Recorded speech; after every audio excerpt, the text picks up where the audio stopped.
Welcome to my channel. This is episode 2 of the story My Parents Sold Me to a Rich Man Dog in Exchange for Millions. It had been 3 months since Aqua returned to Abore. Life had returned to a fragile calm, and she buried herself in tailoring school, pretending she was normal, but she wasn't. The scar on her finger pulsed every night, growing darker as each moon rose. It was no longer just a mark. It felt like a warning. Then one morning, she found a trail of black feathers outside her door. On the wall, it was written with one word, "Watcher." That night, her dreams became darker. She saw other brides like her, crying, chained, screaming in silence. Then she saw Mafia standing at the edge of a cliff, whispering, "The seal broke, but the gate is still open." When she awoke, the scar bled. She knew something had begun. News started spreading across nearby villages of girls disappearing again, animals found slaughtered, strange chants heard deep in the forest. Aqua felt the connection instantly. Then she saw him, not Mr. Mensah, but the dog. He stood across the road one evening with red eyes that was glowing, watching her. But this time, it was not alone. 3 figures stood behind it, women in white wrappers, their heads were bowed. They were brides, dead brides. Aqua fainted on the spot. She was found in the morning, shaking and feeling feverish. Her uncle called a local pastor, but when he tried to pray, the light went out and the Bible burst into flames. The spirit hadn't died. It had only gone deeper. When Aqua gained consciousness, Aqua traveled to Kumasi in search of answers. She went to the old cathedral where Mafia once whispered about hidden altars. She met a blind prophetess, Nana Esi, who spoke without seeing her. "You carry 7 souls in your shadow," Nana Esi said. "One is still calling, the strongest one, the one that was never claimed." Aqua was confused. Was it her? The prophetess guided her to the basement of the abandoned mansion house. There, beneath stood old wooden pearls. They uncovered a trap door made of clay and ash, sealed with Adinkra symbols. "You are not just a survivor," Nana Esi whispered. "You are the key to closing the gates of the forgotten." When the door opened, heat blasted from below, and a loud howl echoed through the floorboards. Aqua descended the stairs with a torch and holy beads wrapped around her wrists. What she saw beneath was a chamber filled with old bound spirits, souls of girls sacrificed decades ago.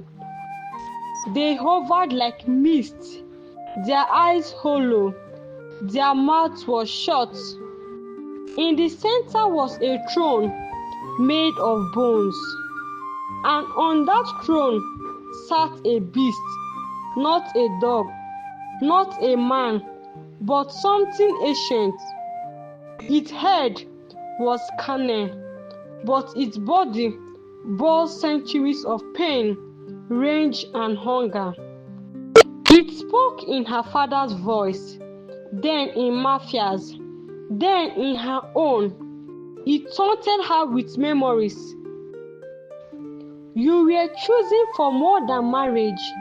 You were chosen to be the gatekeeper of my prison. Aqua lifted her hand. The scar in her finger glowed. The spirit paused. Something awakened inside her. She was no longer afraid. To close the gate, Aqua had to pass 3 trials. The first trial was the trial of temptation. She was offered wealth, beauty, and eternal youth. But she remembered Mafia's blood, the screams, and she walked away. The second trial was the trial of memory. She relived her parents' betrayal, her mother smiling with greed, her father whispering, "Forgive me." She wept, but she did not yield. The third trial was the trial of fire. She had to burn the wedding cloth, the same white kente she had worn. As it turned to ashes, the spirit screamed, and the gates began to close. But one soul resisted. It was the unclaimed bride. Aqua saw her face. It was herself. Not her now, but her from the past. Terrified, innocent, pure. She had to sacrifice the version of herself that had once accepted fear. She reached out and embraced the girl. They became one. The spirits of the other brides began to rise, ascending in waves of light and mist. The beast howled, thrashing, begging for another chance. "You were not meant to win," it roared. Aqua stood tall. "You fed on fear, but I am no longer afraid." She lifted Mafia's bead and began to chant the final seal, the words Nana Esi had taught her. As her voice echoed, the chamber shook, the bone throne cracked, the beast disintegrated into smokes and cinders. The gate sealed shut with a deafening boom. Then silence followed. Afterward, light was restored. When Aqua opened her eyes, she was outside again, in the real world, safe and sound. 1 year later, Aqua now runs a sewing business in Accra, training young girls, especially orphans and survivors. Her scar had faded into a symbol, an adinkra for protection. She visited Makra's grave every full moon. Sometimes she left flowers, other times she left stitched cloths with the names of the 7 brides.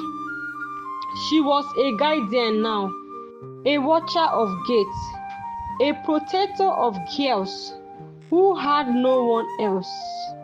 And when the wind howled at night, she would smile faintly and whispered, "Not this time."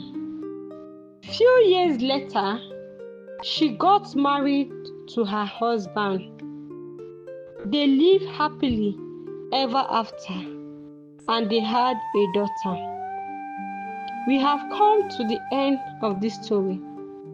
If you enjoyed this story and you learned from it, please do it to like, comment, share this story, and kindly subscribe. Thank you. See you in my next story. Bye.